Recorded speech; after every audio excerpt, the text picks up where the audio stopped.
SSC ফিজিক্সের গাণিতিক সমাধান সিরিজের আরও একটি ভিডিওতে তোমাদেরকে স্বাগতম জানাচ্ছি। তো আজকে আমরা যে ম্যাথটা সলভ করব এটা হলো তোমাদের শব্দ এবং তরঙ্গ অধ্যায়ের একটি অসাধারণ ম্যাথ। এই ম্যাথের ভিতরে বেশ কয়েকটা পার্ট আছে যেগুলো আসলেই যে কোনো ম্যাথের জন্যই প্রয়োজন, এই অধ্যায়ে যে কোনো ম্যাথের জন্য বেশ প্রয়োজন। তো সেই জন্য এই ম্যাথটা সিলেক্ট করা। তো চলো এই ম্যাথটা আমরা সলভ করি। তো এখানে যে চিত্রটা দেখছো, এই চিত্রে যেটা দেওয়া আছে এখানে তরঙ্গ দেওয়া আছে, হ্যাঁ, এবং এই তরঙ্গ দেখে আমাদেরকে কিছু মান এই চিত্র থেকে বের করতে হবে এবং কিছু মান আমার এই প্রশ্নের ভিতরে দেওয়া আছে। তো প্রশ্নটা একটু পড়ি। বলছে চিত্রে বায়ু মাধ্যমে একটি শব্দ তরঙ্গ দেখানো হয়েছে। তাহলে এই শব্দ তরঙ্গটা আসলে বায়ু মাধ্যমে, কি মাধ্যমে আছে এটা? বায়ু মাধ্যমে। তাহলে যেহেতু বায়ু মাধ্যম ওরা একবারে বলে দিচ্ছে, তার মানে এখানে একাধিক মাধ্যম রয়েছে। এখানে কি আছে? একাধিক মাধ্যম এই কোশ্চেনের ভিতরে আছে। তো শব্দের বেগ বাতাসে 340 মিটার পার সেকেন্ড এবং পানিতে 1440 মিটার পার সেকেন্ড। বাতাসের তুলনায় পানিতে শব্দ তরঙ্গের কিরূপ পরিবর্তন হবে, গাণিতিক যুক্তি দাও। কোশ্চেনটা দেখে অনেক সহজ মনে হচ্ছে। সামহাউ কোশ্চেনটা এমনিতেও সহজ যদি তুমি একটা মান ধরে রাখতে পারো। সেটা হলো এখানে যখন আমরা দেখবো যে এই মানগুলো কালেক্ট করবো, তোমার মনে হবে যে সামহাউ কোনো একটা মান এখানে নাই, কোনো একটা মান এখানে মিসিং। সেটা তোমার মনে হতে পারে যে, যেটা মনে হবে তুমি মানটা, সেটা হবে যে কম্পাঙ্ক। মনে হবে যে স্যার কম্পাঙ্ক দেয় নাই। তো এই কম্পাঙ্ক মানটা আসলে মিসিং না, কম্পাঙ্ক মানটাই আমাকে আগে বের করে নিতে হবে। তো চলো আমরা আগে ম্যাথটা একটু কালেক্ট করি, কি কি মান আছে সেটা দিয়ে দিই। তো আমাদের দেওয়া আছে যে বায়ু মাধ্যমে বেগ, তাহলে আমি লিখতে পারি ভি এ মানে V of air, velocity in air. তো এয়ারের ভেলোসিটি, এয়ারে শব্দের বেগ যেটা ছিল সেটা হলো 340 মিটার পার সেকেন্ড, এটা দেওয়া আছে। আচ্ছা, পানিতে কত আছে? 1440। তাহলে আমি লিখতে পারি V W is equal to 1440 metre per second, এটা দেওয়া রয়েছে এই দুইটা। আচ্ছা, এখানে যে পাস দেওয়া রয়েছে একটু ভালো করে দেখো তো, এই পাস এখানে দেখো তো তরঙ্গ, পূর্ণ তরঙ্গ কয়টা তৈরি হয়েছে দেখো তো। এই যে একটা পূর্ণ তরঙ্গ দৈর্ঘ্য, আবার এই যে এখান থেকে আর একটা দেখো পূর্ণ তরঙ্গ দৈর্ঘ্য। তাহলে এখানে ল্যামডা আছে দুইটা, যেমন এখান থেকে এইটুকুকে আমরা একটা ল্যামডা বলতে পারি, আর এখান থেকে এইটুকু আমরা আর একটা ল্যামডা বলতে পারি। তাহলে সেই ক্ষেত্রে আমরা লিখতে পারি, এটা যেহেতু এয়ারে, এটা কোথায় আছে? এয়ারে, তাহলে এটা ল্যামডা এ। তাহলে সেই ক্ষেত্রে আমরা লিখতে পারি 2 lambda A is equal to 5 metre, এটা দেওয়া আছে। ওকে, তাহলে lambda A is equal to কত হবে বলো তো? Lambda A is equal to হবে 5 ডিভাইডেড বাই 2 মিটার বা 2.5 মিটার, এইটা দেওয়া আছে।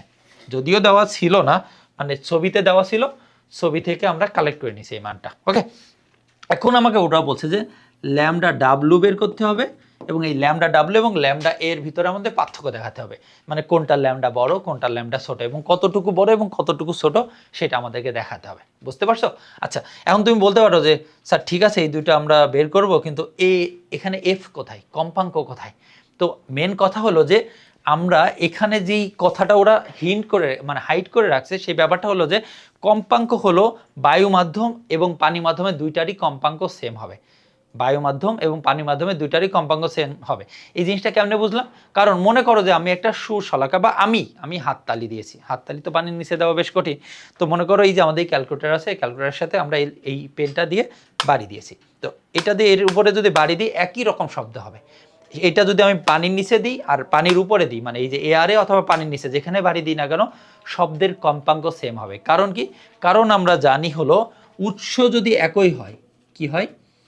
উৎস যদি একই হয় মানে উৎস যদি সেম হয় তাহলে কম্পাঙ্ক সেম হয়। কি সেম হয়? কম্পাঙ্ক সেম হবে, সেম হবে। বুঝতে পারছো? তাহলে উৎস সেম, তার মানে কি যে পানির ভিতরে যেই উৎস দিয়ে আমরা শব্দ করছি, এয়ারও সেই উৎস দিয়ে শব্দ করছি। যদিও এটা এয়ার, তাহলে এয়ারে আমরা যেই উৎস দিয়ে শব্দ করছি, যেই সুর শলাকা দিয়ে বা যেই বাঁশি দিয়ে আমরা শব্দটা করেছি, ঠিক পানির নিচে গিয়ে সেইটা দিয়ে আমরা কি করেছি? এখানে শব্দ করছি। তাহলে এখানে আমরা যে কথাটা লিখতে পারি যে F of air is equal two F of W is equal two F. এই মানটা আমাদেরকে ধরে নিতে হবে, বা এই মানটা এক হবে। এক না হলে এই ম্যাথটা সলভ করা সম্ভব না। এইটাই জাস্ট এখানকার ডিফিকাল্টি ছিল, আর কোনো ডিফিকাল্টিস নেই।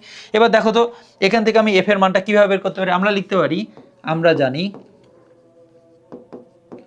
দেখো তো আমাদের এয়ার এর মান তো সব দেওয়া আছে, ওখান থেকে এফ এর মান বের করে লিখতে পারি। আমরা লিখতে পারি V of air is equal two lambda of air into F A. F এ মানেই তো এফ, আমরা তো জানি, এটা অলরেডি আমরা এখানে লিখে দিয়েছি। তাহলে এখান থেকে যদি এফ এর মান বের করি, F is equal to V of air divided by lambda A. V of air কত আছে দেখো তো 340, আর ল্যামডা এর মান কত? ল্যামডা এর মান হলো 2.5। তো এখান থেকে যদি আমরা মানটা কালেক্ট করি সেটা মান হবে 340 ডিভাইডেড বাই 2.5, এটা হবে 136। কত হবে? 136 হার্স। 136 হার্স, এটা হলো ল্যামডা এফ এর মান। তো এই এফ এর মানটা যদি আমার থাকে, এখান থেকে আমরা কি ল্যামডা ডাব্লিউ বের করতে পারি না? তো আবার লিখতে পারি, লিখো যে আবার সেখান থেকে আমরা লিখতে পারি V W is equal two lambda W into F. F এর মান তো আছে আমার কাছে, ল্যামডা ডাব্লিউ মান আমরা বের করে নিব। তাহলে lambda W is equal to কী হবে? V W divided by F. V W মান হলো 1440 ডিভাইডেড বাই এফ এর মান হলো 136। তাহলে আমরা যদি 1440কে 136 দিয়ে ভাগ করি তাহলে এটা হবে 10.59 10.59 মিটার। এটা হলো ল্যামডা ডাব্লিউ। এখন আমাদেরকে কি বলেছে যে তরঙ্গ দৈর্ঘ্যে কিরূপ পরিবর্তন হবে। তাহলে এখানে দেখো তো ল্যামডা এয়ার এর মান ছিল হলো 2.5 মিটার, আর ল্যামডা ডাব্লিউর মান আসছে হলো 10.59 মিটার, বা 10.6 মিটার লিখলে ভালো হতো, 10.6 মিটার। তো কি পরিবর্তন হয়েছে দেখো তো। তাহলে এখান থেকে পরিবর্তনটা আমরা লিখতে পারি lambda W minus lambda A is equal two 10.6 minus 2.5। তাহলে এটাকে যদি 2.5 বিয়োগ করে দিই তাহলে অ্যান্সার আসবে 8 মিটার, 8.1 মিটার। তাহলে 8.1 মিটার বৃদ্ধি পেয়েছে। তোমরা লিখবা কি লাস্টে, যে আমরা এই শব্দটা যখন পানির মাধ্যমে করেছি তখন এর তরঙ্গ দৈর্ঘ্য কতটুকু বৃদ্ধি পাবে? 8.1 মিটার বৃদ্ধি পাবে। আশা করি বুঝতে পারছো ম্যাথটা। তাহলে এখানে মেন ডিফিকাল্টিস কোনটা ছিল আমি বললাম, সেইটা ছিল হলো এই যে এই মানটা ধরা, যে F A is equal two F W is equal two F, যে মানটা আসলে এর ভিতরেই লুকায়ে রয়েছে, বা সামহাও এখানে দেয় নাই কিন্তু আমাদের মাথার ভিতরে আছে যে উৎস যদি সেম হয় এফ সেম হবে, এবং একই উৎস দিয়ে মূলত এখানে এয়ারে এবং পানিতে শব্দ করা হয়েছে। তো আশা করি এই ম্যাথটা অনেক বেশি ভালো লাগছে তোমাদেরকে, এবং যদি ভালো লেগে থাকে তাহলে অবশ্যই আমাদের চ্যানেলটা সাবস্ক্রাইব করে যাবে, এবং খুব শীঘ্রই দেখা হচ্ছে নতুন ভিডিও নিয়ে। ধন্যবাদ সবাইকে।